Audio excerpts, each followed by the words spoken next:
जय हिंद फ्रेंड, हिंदी और ब्रांड में आप सभी का स्वागत है। फ्रेंड्स, यहाँ पे डॉक्टर नगीन साहित्य का इतिहास जो हम कर रहे थे, तो डॉक्टर नगीन साहित्य के इतिहास में हमने सबसे पहले आपको जो इम्पोर्टेंट फैक्ट था आधुनिक काल से रिलेटेड उन पे चर्चा की थी। हमने ये बताया था कि आपको आधुनिक काल से रिलेटेड जितने भी इम्पोर्टेंट फैक्ट हैं उनको हम करा देंगे। इसके बाद आपको मूल टेक्स्ट कराया जाएगा डॉक्टर नगीन के द्वारा, जो हिंदी साहित्य का इतिहास है। अब यहाँ पे ये देखिए, ये मूल टेक्स्ट है। मूल टेक्स्ट में सबसे पहले इन्होंने साहित्य के संदर्भ में क्या कहा है, आपको ये देखना है। तो कहते हैं कि जो साहित्य होता है वो अपने आप में देखें तो अपने अपने कथ्य, अलंकृति और शैली में एक रूप हो गए हैं। साहित्य जो होता है मनुष्य के बृहत्तर सुख दुख के साथ पहली बार जब देखने को मिलता है। आधुनिक शब्द जो दूसरा अर्थ ध्वनित होता है वो है अलौकिक दृष्टिकोण। एक पारलौकिक दृष्टिकोण होता है, एक अलौकिक दृष्टिकोण है। आधुनिक शब्द से क्या मतलब निकल के आता है, तो कहते हैं कि आधुनिक से जो अर्थ ध्वनित होता है उसका मतलब अलौकिक दृष्टि। धर्म, साहित्य, चित्र आदि सभी के प्रति अगर आपके नए दृष्टिकोण का आविर्भाव हुआ तो मध्यकाल में वही चीज पारलौकिक दृष्टि से मनुष्य इतना ज्यादा आच्छन्न था कि उसे अपने परिवेश की सुध नहीं थी। यानी मध्यकाल का समय, जैसे पारलौकिक मतलब समझ रहे, ये लौकिक मीन जो आपके परिवेश में हो रहा, पारलौकिक मीन जैसे हम कहते हैं परमात्मा की बात कर रहे हैं। तो ये मध्यकाल की बात बता रहे कि जो समय आपका मध्यकाल का है, आप जितना भी देखें तो जो मध्यकाल का पीरियड रहा है, यानी 1700 से 1900 तो रीतिकाल का समय हो जाता है। और जो 1700 के पूर्व का समय, तो 1400 से 1700 के बीच का समय जो भक्ति काल के बारे में है, जिसमें भक्ति के शरण में जाने को सब आतुर थे। कहते हैं कि वो जो मध्यकाल था उसमें तो जो लोग थे वो पारलौकिक सत्ता में अपने आप को देखते थे। मनुष्य इतना उसी में डूबा पड़ा था, उसे नहीं पता था कि उसके पास क्या हो रहा है। लेकिन आधुनिक युग में वो देखता है, वो अपने पर्यावरण के प्रति ज़्यादा सतर्क हुआ है। आधुनिक युग के पीठिका के रूप में इस देश में जिन दार्शनिक चिंतकों और धार्मिक व्याख्याताओं का आविर्भाव हुआ, वो मूल चिंताधारा उसका अलौकिक है। सुधार, परिष्कार और अतीत के पुनराख्यान नवीन दृष्टिकोण के ध्यान में, यानी जो सुधार हुआ है समाज में, परिष्कार है, अतीत के पुनराख्यान, ये नए नवीन दृष्टि की देन है। आधुनिक युग की ऐतिहासिक प्रक्रिया का ये परिणाम है। साहित्य की भाषा ही बदल गई। पहले ब्रज था, अब जगह ले लिया खड़ी बोली ने। रामचंद्र शुक्ल के हिंदी साहित्य की सीरीज में आपने देखा होगा, तो शुक्ल जी ने आधुनिक काल का जो उपविभाजन किया था, कहते हैं कि आचार्य रामचंद्र शुक्ल ने आधुनिक काल का जो उपविभाजन किया वो एक सूत्रता के अभाव में विसंगति पूर्ण हो गया। उन्होंने पहले, आपने देखा होगा कि उन्होंने आधुनिक काल को पहले दो खंडों में बांटा। आधुनिक काल को उन्होंने दो खंडों में बांटा है, एक गद्य खंड है और काव्य खंड है। ये दोनों खंड एक दूसरे से इतने अलग है कि इनमें एकतांता अगर एक तरीके से देखे तो वो नहीं आ पाता। एक को इन्होंने अगर गद्य में बांटा है तो एक काव्य में बांटा है। ये दोनों खंड एक दूसरे से इतने पृथक है कि इनमें एक तंता नहीं है। दोनों खंडों को दो दो प्रकरण में फिर बांटा है। गद्य के पहले प्रकरण में आप देखते हैं एक ब्रज, एक खड़ी बोली। दूसरा प्रकरण इनका है, तो दूसरे प्रकरण का नाम इन्होंने रख दिया गद्य साहित्य का आविर्भाव।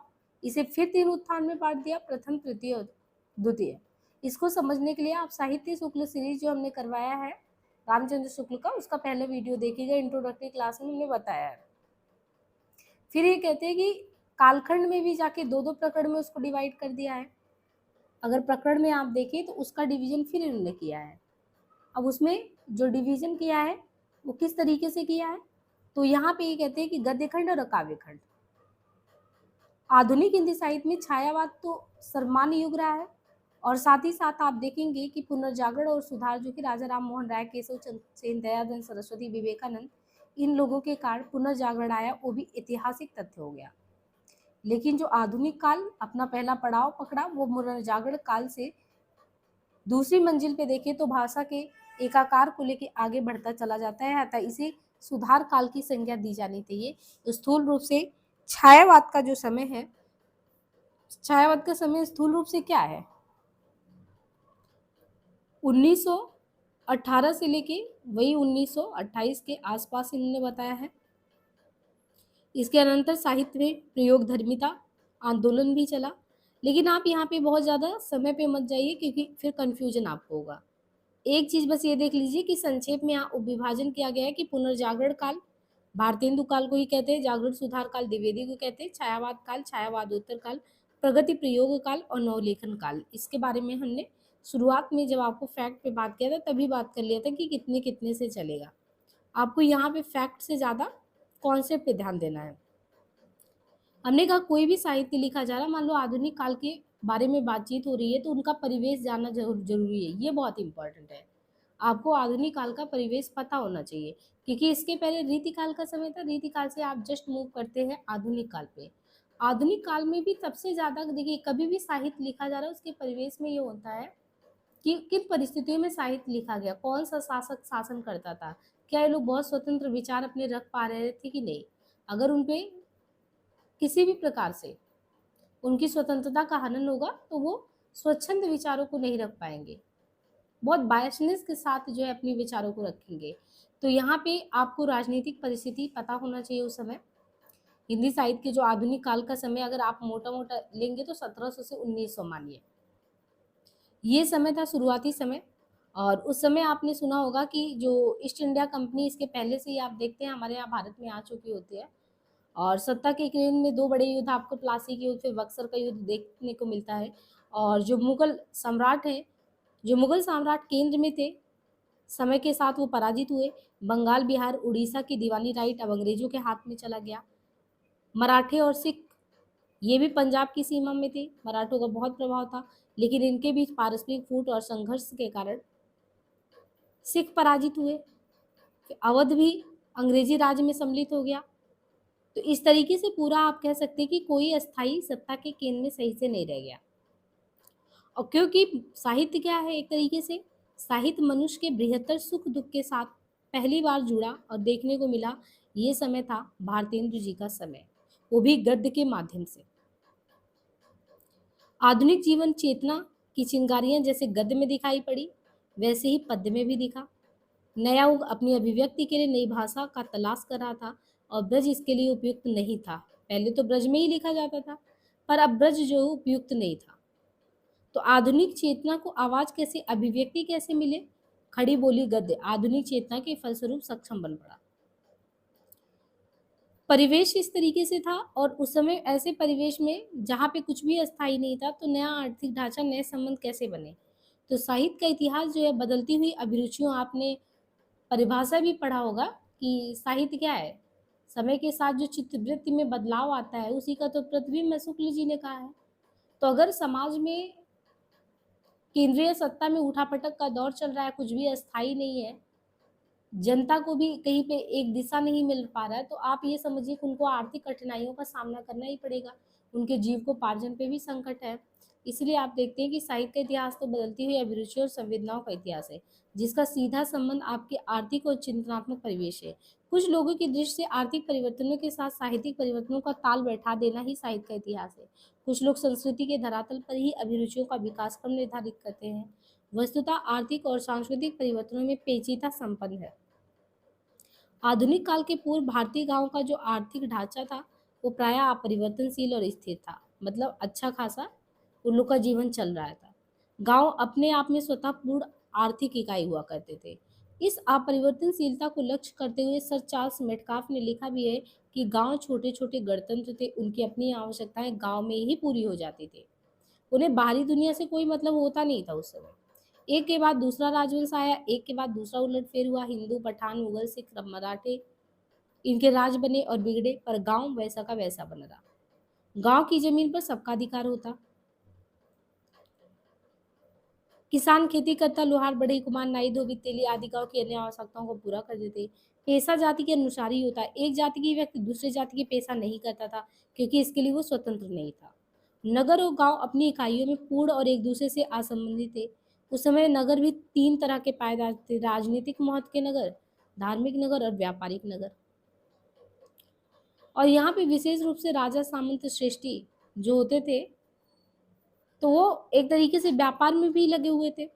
नगरों की औद्योगिक इकाइयां समान वस्तुओं का निर्माण नहीं करती थी। गांव का घरेलू उद्योग अलग था और नगरों का अलग हुआ करता था। अंग्रेज व्यापारियों ने इस देश को अपना बाजार बनाने के लिए यहाँ की बारीक धंधों को बहुत कुछ नष्ट किया।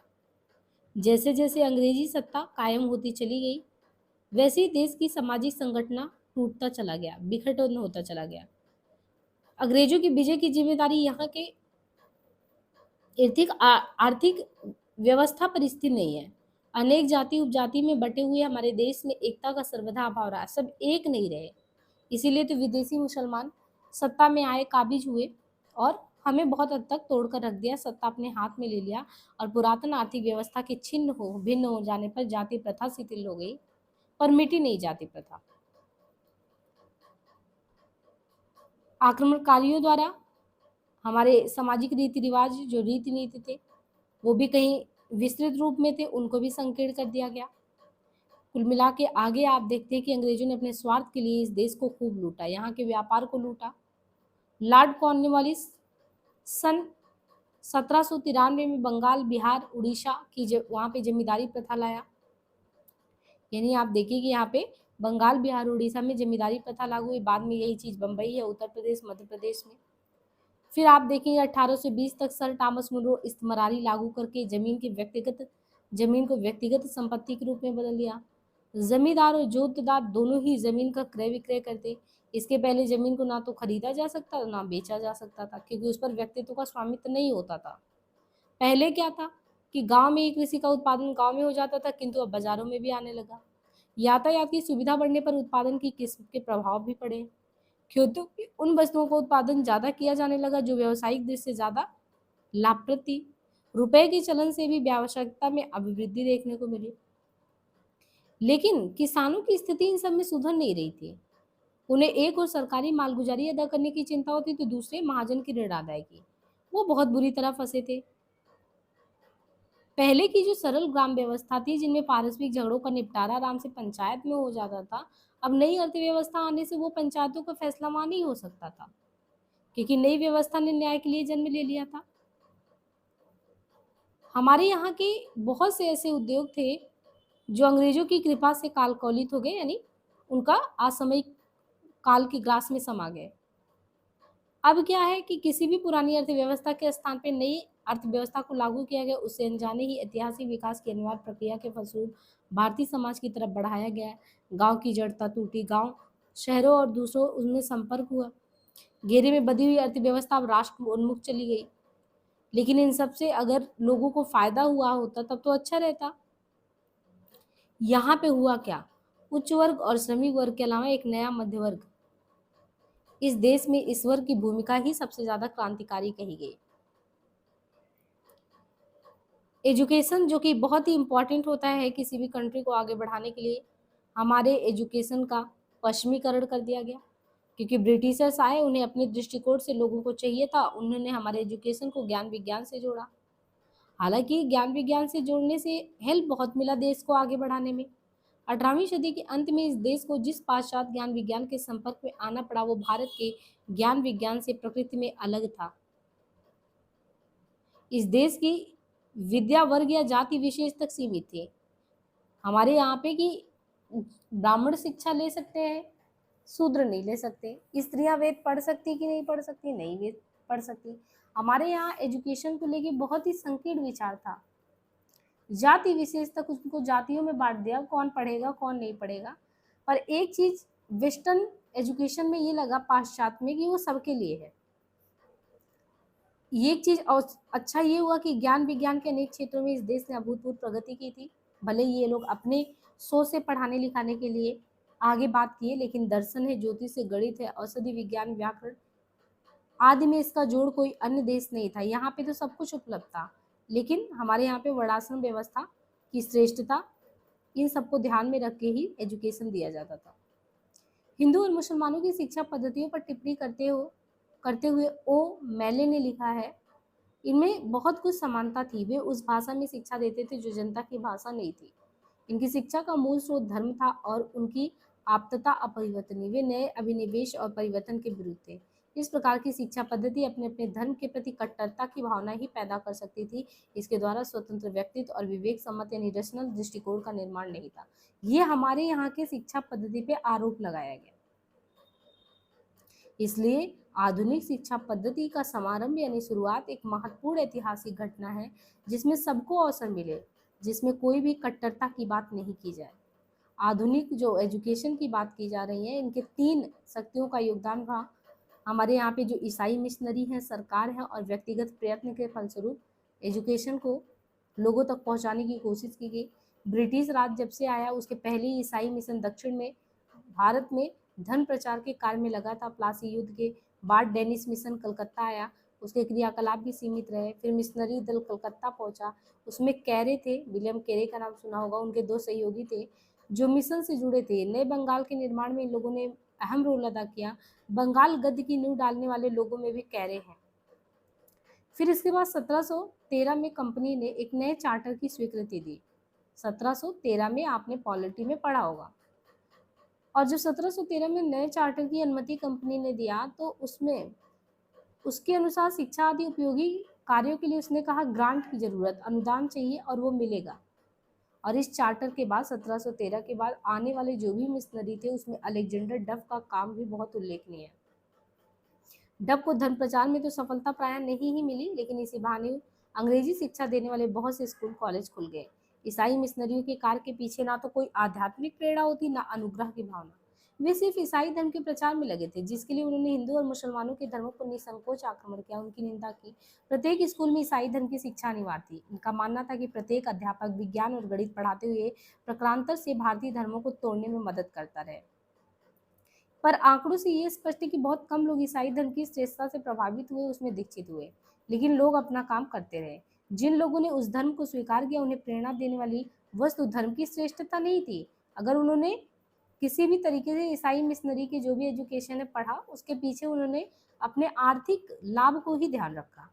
फिर भी मिशनरियों ने अपने काम करते गए। वो भारतीय भाषाओं की गद्य शैली को हिंदी, बंगला, मराठी, गुजराती, इनमें भी आरंभिक स्थिति में इनको जो है शिक्षा देते गए। जनता में धर्म के प्रचार की मिशनरियों में कैरे हैं, ब्राउन है, नेवलिन है, स्कॉनर है, बैले हैं, ये लोग आए। इन लोगों ने भारतीय भाषाओं में बाइबल का अनुवाद भी किया। स्त्री शिक्षा का प्रसार भी इन लोगों ने करवाया, वो भी बहुत इंपॉर्टेंट रोल अदा किया समाज में क्रांति लाने के लिए। बाकी इन्होंने कहा कि मुसलमानों की तुष्टीकरण के लिए वारेन हेस्टिंग जो थे, वारेन हेस्टिंग कलकत्ता में 1780 में लगभग कलकत्ता में मदरसा खोलने की बात करते हैं। बनारस के रेजिडेंट द्वारा बनारस संस्कृत कॉलेज 1791 में, तो वहाँ पे देखिए 1780 के लगभग जो है कलकत्ता मदरसा। फिर इसके बाद ये जोनाथन डंकन करके हैं, इन्होंने जो है फोर्ट विलियम कॉलेज में संस्कृत की नींव डालने की बात की। फिर कलकत्ता में फोर्ट विलियम कॉलेज खुला 1701 में। इस कॉलेज की मुख्य देन ये है कि इसके द्वारा भारतीय भाषाओं में गद्य लेखन को प्रोत्साहन मिला। अब कलकत्ता मदरसा बनारस संस्कृत कॉलेज की स्थापना से अंग्रेज विद्वान जो थे प्राच्य भाषा में अभिरुचि लेने लगे। और 1723 में कंपनी ने लोक शिक्षा के संबंध में एक सुझाव दिया कि कलकत्ता में एक शिक्षा समिति बनाई जाए। इस समिति के सदस्यों में कुछ तो प्राच्य भाषाओं के धर्म समर्थक रहेंगे, कुछ अंग्रेजी के। जो प्रथम वर्ग के थे उसमें CHN विल्सन प्रभृति के प्रयत्न से कलकत्ता के मदरसे और बनारस के संस्कृत कॉलेज का पुनर्गठन हुआ। एजुकेशन प्रेस की स्थापना हुई। अब एजुकेशन प्रेस से संस्कृत और अरबी की पुस्तकें छपने लगी। दूसरी ओर राजा राम मोहन राय ने यह भी मत व्यक्त किया कि व्याकरण की बारीकियां और वेदांत मीमांसा न्याय को कंठस्थ करने में नवयुवकों के 1 दर्जन वर्ष नष्ट करना उचित नहीं है। इससे वे समाज के अच्छे सदस्य नहीं बनेंगे। इन विषयों के स्थान पर उन्हें प्राकृतिक विज्ञान, रसायन विज्ञान, गणित आदि उपयोगी विषयों की शिक्षा दी जाए। 1734 की बात है, जब मैकाले भारत पहुंचा तो प्राच्य शिक्षा के विरोधियों को काफी बल मिला। मैकाले संस्कृत कॉलेज और अरबी फारसी मदरसों के विरुद्ध था। उसे नहीं पसंद था संस्कृत कॉलेज, अरबी फारसी के मदरसे। उसका यही सुझाव था कि इनको तो बंद कर दो। अंग्रेजी भाषा की प्रशंसा में कहता है कि हमारी भाषा पश्चिमी में सर्वोत्तम है। जिसे इस भाषा का ज्ञान प्राप्त हो तो संसार के अपार ज्ञान भंडार वैसे ही है। बहुत कुछ संभावना है कि पूर्व के समुद्र की वाणिज्य भाषा बन जाए। लॉर्ड बेंटिक ने मैकाले का प्रतिवादन स्वीकार कर लिया, पर संस्कृत और अरबी को दिए जाने वाले ग्रांट बंद नहीं किए, यानी ग्रांट चलता रहा। फिर भी प्राच्य विद्या के विद्यार्थियों को जो स्कॉलरशिप मिलती थी वो समाप्त कर दी गई और संस्कृत, अरबी, फारसी के पुस्तकों को छपना जो छापा जाता था रोक दिया गया। ऑकलैंड की ये स्थिति स्वीकार नहीं हुई कि इस तरीके से जो है जाती है, ये चीज़ सही नहीं है। उसने संस्कृत, अरबी, फारसी को छापना जारी कर दिया ऑकलैंड ने, पर अंग्रेजी शिक्षा की संस्कृति उसे ज्यों की त्यों माननी पड़ी। इस समय 2 प्रश्न सबके सामने थे। आर्य शिक्षा का माध्यम क्या हो, जनता में शिक्षा कैसे प्रसारित किया जाए, किस लैंग्वेज में किया जाए।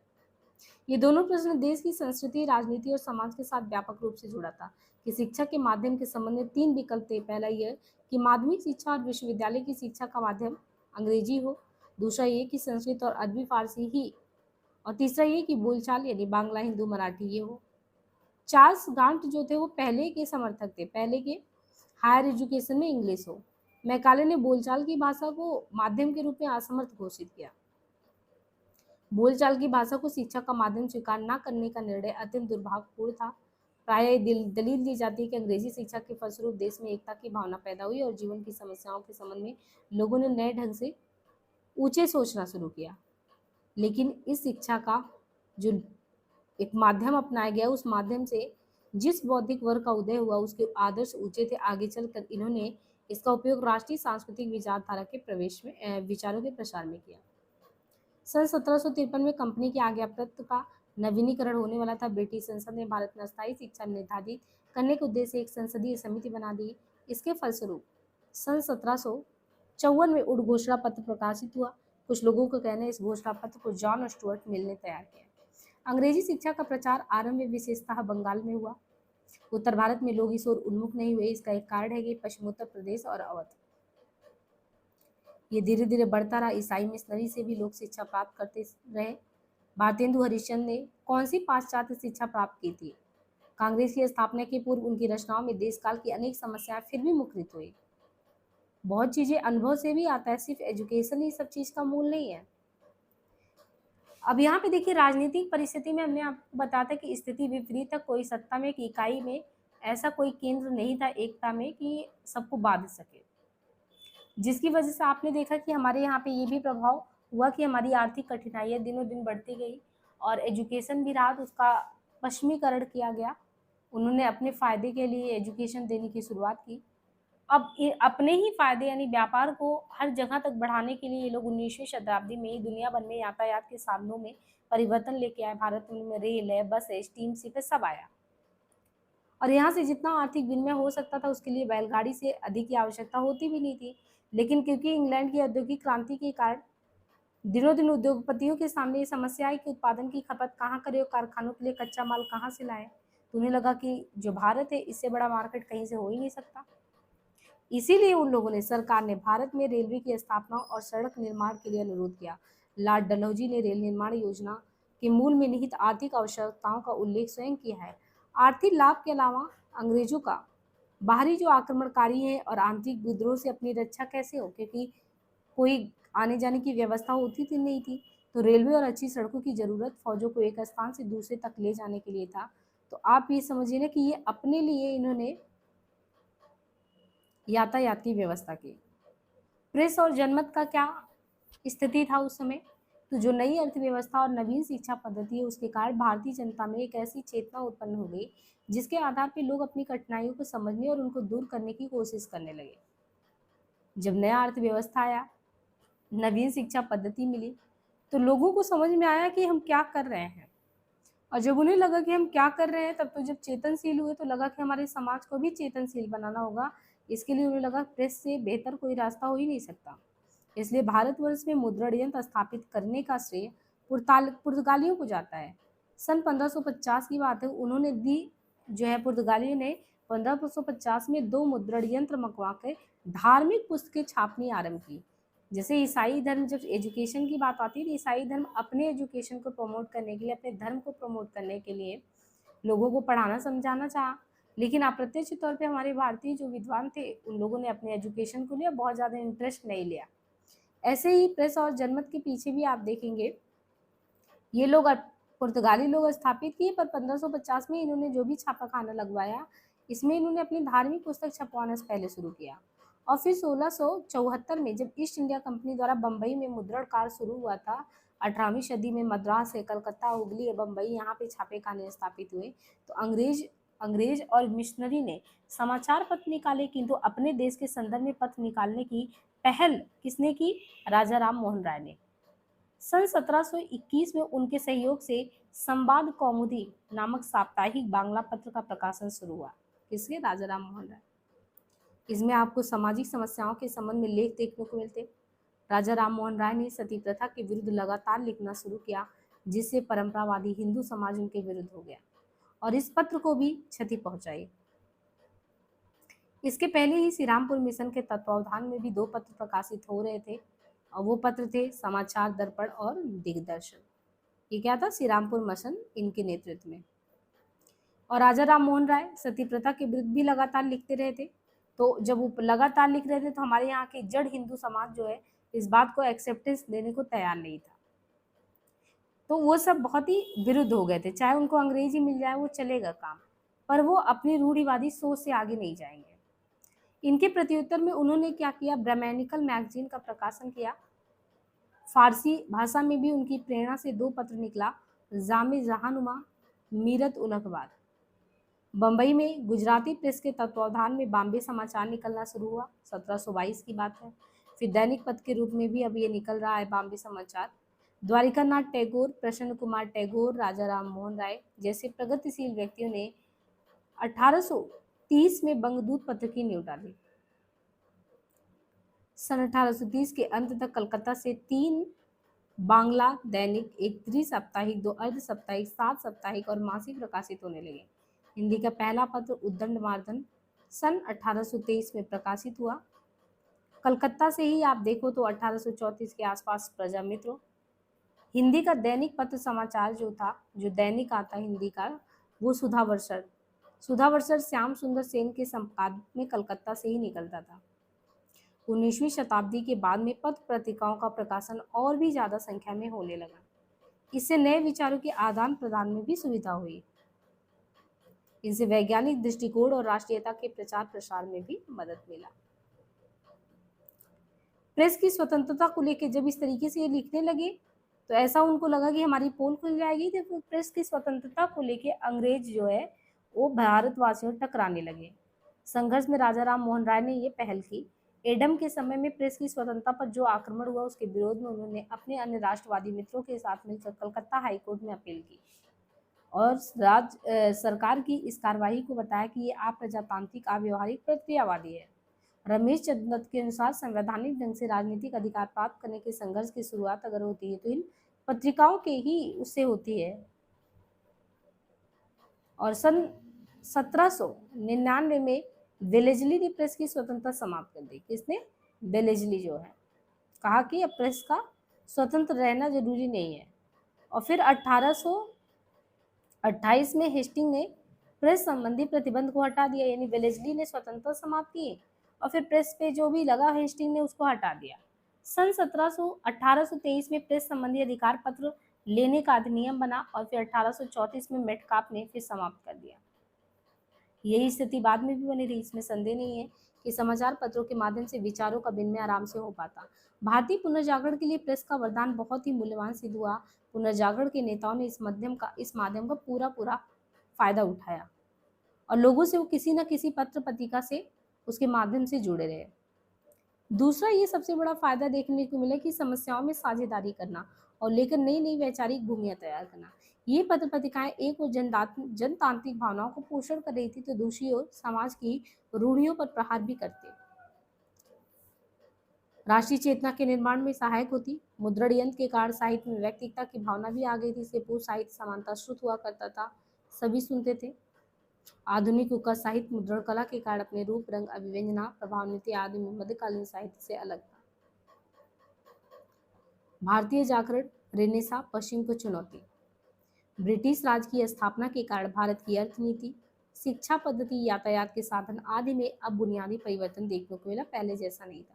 इसके फलस्वरूप समाज को जो आधुनिकीकरण शुरू हुआ वो पुराने धार्मिक संस्कार, रीति नीति, संगठनों के मेल में नहीं था। नए यथार्थ और पुराने संस्कारों के बीच सामंजस्य बहुत बड़ी आवश्यकता बन गई और इस सामंजस्य के साथ ही नए भारतीय समाज के निर्माण की प्रक्रिया शुरू हो जाती है। आधुनिक युग में ब्रह्म समाज, प्रार्थना समाज और आर्य समाज ने पुराने धर्मों को नए समाज के अनुरूप ढालने का प्रयास किया। ब्रह्म समाज और प्रार्थना समाज ने तो नए परिवर्तनों को स्पष्ट रूप से अंगीकार कर लिया, पर आर्य समाज वैदिक धर्म के मूल स्वरूप को बनाए रखना चाहता था। किंतु इसका अर्थ ये नहीं था कि आर्य समाजी वैदिक युग की रीति नीति में लौट जाना चाहते थे। उस समय की राजनीतिक, सामाजिक और सांस्कृतिक विचारधारा पर आर्य समाज का विशेष प्रभाव पड़ा। नया परिवेश जिनमें जाति प्रथा, छुआछूत, बाहर डंबर आदि के विरोध में भक्ति आंदोलन उठ खड़ा हुआ। मुसलमानों के प्रतिष्ठित हो जाने पर इस आंदोलन के माध्यम से सामंजस्य का प्रयास दिखाई पड़ा। किंतु नए युग में नए प्रकार के सामंजस्य की सामना वो सबके सामने आया। ब्रह्म समाज हो, प्रार्थना हो, रामकृष्ण मिशन हो, आर्य समान हो, ये सभी अपने बुद्धि, विवेक और तर्क पर काम कर रहे थे समाज के उत्थान के लिए। इसलिए जब भी बात करें कि आधुनिक भारत की नींव का पहला पत्थर किसने रखा, तो राजा राम मोहन राय ने। आधुनिकरण के संदर्भ में ही उन्होंने जो है 1828 में ब्रह्म समाज की स्थापना की। अरबी और फारसी का उन्हें बहुत गहरा ज्ञान था। अरबी अनुवाद के माध्यम से ही वे अफलातून, अरस्तु हैं, प्लॉटिनस है, इनके यानी प्राचीन यूनानी विचारकों से ही परिचित हुए। बनारस जाकर उन्होंने कुछ वर्षों तक गीता उपनिषद का भी अध्ययन किया। उनकी विचारधारा पर इस्लामी एक के शुरुआत का स्पष्ट प्रभाव देखा जा सकता है। ये समस्त विचारधाराएं उन्हें पुरानी औपनिवेशिक दर्शन में मिल गई, विशेष रूप से तैतरेय और कौशिकी दर्शन में। कर्मकांड और अंधविश्वास का विरोध करने के लिए उन्होंने उपनिषदों का उपयोग किया और मूर्ति पूजा को धर्म का बाहरडंबर माना। आज से 150 वर्ष पहले वे अकेले व्यक्ति थे जो अंधश्रद्धा और रूढ़ियों के विरुद्ध लड़ रहे थे, खड़े हुए थे। उनकी विचारधारा में तर्क की प्रधानता थी, वो तर्क जो लॉक, ह्यूम और रूसो के अनुरूप था। उनके नेतृत्व में ब्रह्म समाज ने कई प्रकार की कुरीतियों पर प्रहार किया। जाति प्रथा को उन्होंने अमानवीय और राष्ट्रीयता विरोधी कहा। सती प्रथा के विरुद्ध में उनका प्रयास सर्वदा अमर जो है स्मरणीय रहेगा। उन्होंने विधवा विवाह तथा स्त्री पुरुष के समान अधिकार का समर्थन किया और संदर्भ विशेष में पाश्चात्य संस्कृति को भी मूल्यवान समझा। वस्तुतः 19वीं सदी के पूर्वार्ध तक अंग्रेजों ने जो कुछ किया उसे ऐतिहासिक दृष्टि से प्रगतिशील ही कहा जाएगा। ब्रह्म समाज को देवेंद्रनाथ टैगोर, केशव चंद्र सेन ने आगे बढ़ाया।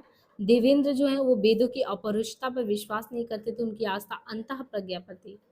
केशव बहुत कुछ प्रयोगवादी थे, उन्होंने ब्रह्म धर्म के प्रसार के लिए दूर दूर तक मान्यताएं रखी। आपको बस ये देखना कि ये संस्थाओं ने मदद की थी, कभी क्वेश्चन आ जाए ताकि आप समझ पाए। बहुत ज़्यादा इसमें बहुत डेप्थ में है, एक एक चीज़ पढ़ने की जरूरत नहीं है। फिर बम्बई और पूना में केशव का आगमन हुआ, उनके प्रभाव से प्रार्थना समाज के नींव यहाँ भी पड़ा। बुद्धिजीवी थे, धार्मिक और सामाजिक समस्याओं पर तर्कपूर्ण व्यंग भी करते थे, अपनी बातों को स्पष्टता रखते भी थे। मनुष्य की समानता, वे जाति पाति की प्रथा के विरुद्ध थे और अंतर्जातीय विवाह यानी मनुष्य की समानता है, और ये जो आप ये कहो अंतर्जातीय विवाह, ये सब इसके पक्षधर थे। स्त्री शिक्षा पर उन्होंने बराबर बल दिया। यानी मतलब एक तरीके से कह सकते हैं कि जितनी रूढ़िवादी सोच थी उन सब पे कुठाराघात करके नवीन व्यवस्था के ये सब साधक थे। रामकृष्ण मिशन की स्थापना रामकृष्ण परमहंस के देहावसान के बाद विवेकानंद जी ने किया, और गरीब, अनपढ़, गंवार, रोगी, वित्तहीन हिंदू भक्त ने बंगाल को पूरी तरह हिला दिया था। उनके योग से विवेकानंद ने उन्हें बाहर से भक्त और भीतर से ज्ञानी कहा था। रामकृष्ण मिशन परमहंस। स्वयं विवेकानंद के संबंध में ठीक इसका उल्टा कहा जा सकता है कि वो विश्व धर्म संसद में जाके शिकागो गए। उनकी वक्रता से प्रभावित होकर न्यूयॉर्क के हेराल्ड ट्रिब्यून ने लिखा था, विश्व धर्म संसद में विवेकानंद सर्वश्रेष्ठ व्यक्ति थे। उनको सुनने के बाद ऐसा लगता था कि उस महान देश में धार्मिक मिशनों को भेजना कितनी बड़ी मूर्खता है। हम वहाँ पे जागरूकता का कैंपेन चला रहे हैं जहाँ पे कोई मतलब नहीं, सब ऑलरेडी जागरूक है। विवेकानंद का मुख्य प्रयोजन क्या था?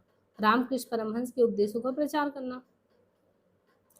संप्रदाय छुआछूत,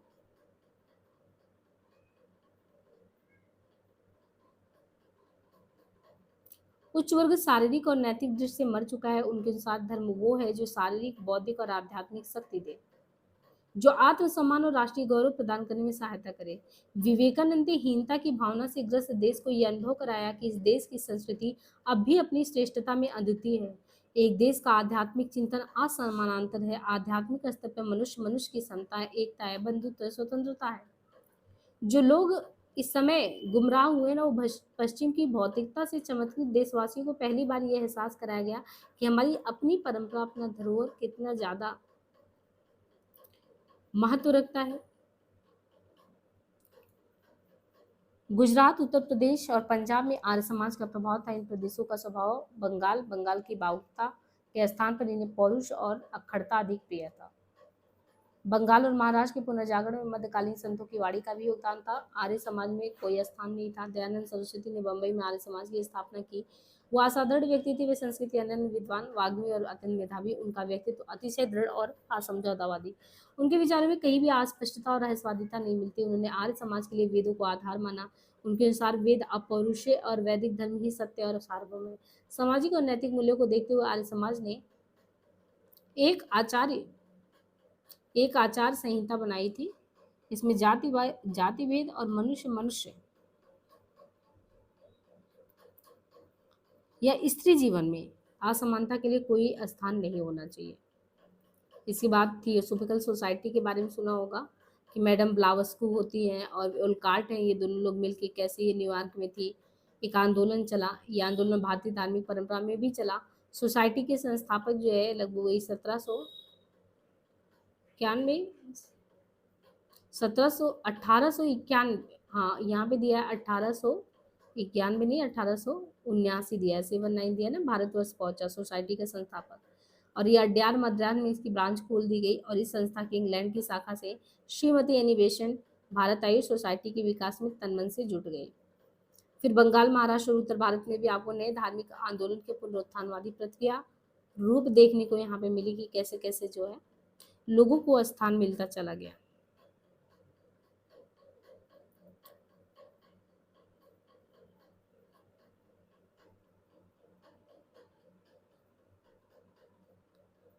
तो यहाँ पे देखिए भारतीय धर्म संस्कृति इन्हीं के बारे में पूरा डिटेल से किया गया, बहुत ज़्यादा डिटेल में पूरा इतिहास बता दिया गया है।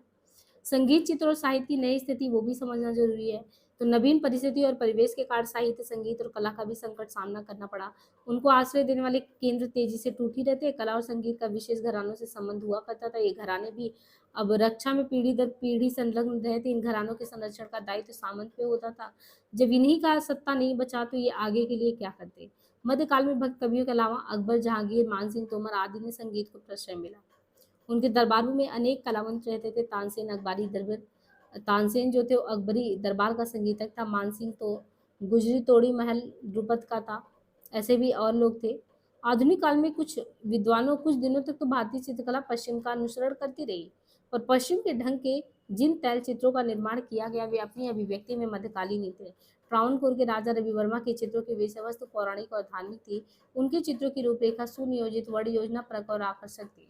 महावीर प्रसाद द्विवेदी ने सरस्वती में रवि वर्मा के अनेक चित्र को प्रकाशित किया है। सन 1845 नहीं बल्कि वही 44, हाँ यहाँ पे 54 दिया है, उसमें कलकत्ता आर्ट स्कूल की स्थापना भी किए थे। अब इसमें ईबी हैवेल इसके अध्यक्ष थे। आगे चलकर हैवेल जो थे वो अवनिंद्र ठाकुर और आनंद कुमार स्वामी ने भारतीय चित्र शैली को नया रूप दिया था।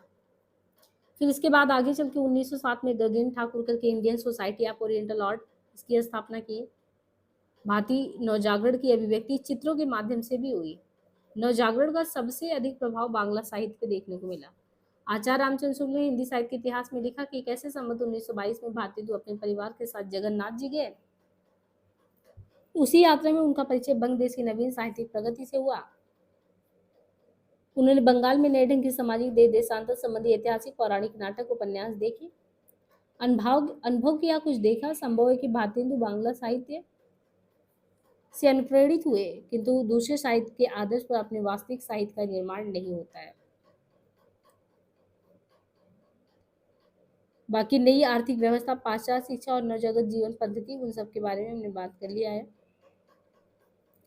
अब आधुनिकता को यहाँ पे समझाया गया। आधुनिकता क्या है?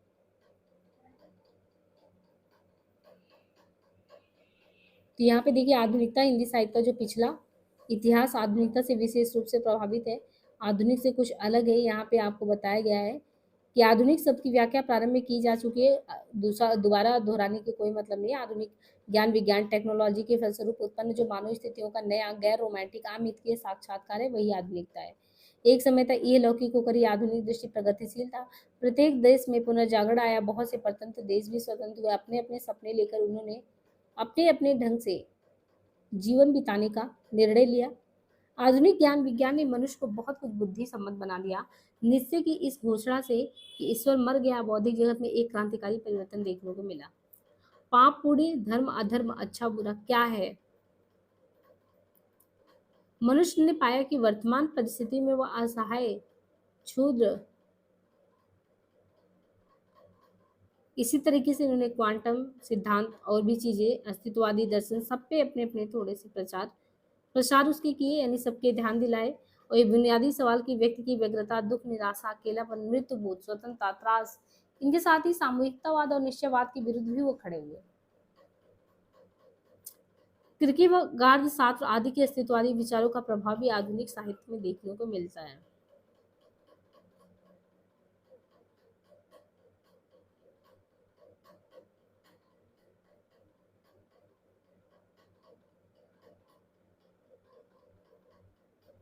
तो यहाँ पे देखिए आपको जो पहला चैप्टर है, इंट्रोडक्टरी चैप्टर, वो समाप्त हुआ। अब यहाँ से भारतेंदु युग की शुरुआत होगी, जिसे हम नेक्स्ट चैप्टर से करेंगे। आज के लिए इतना ही, धन्यवाद।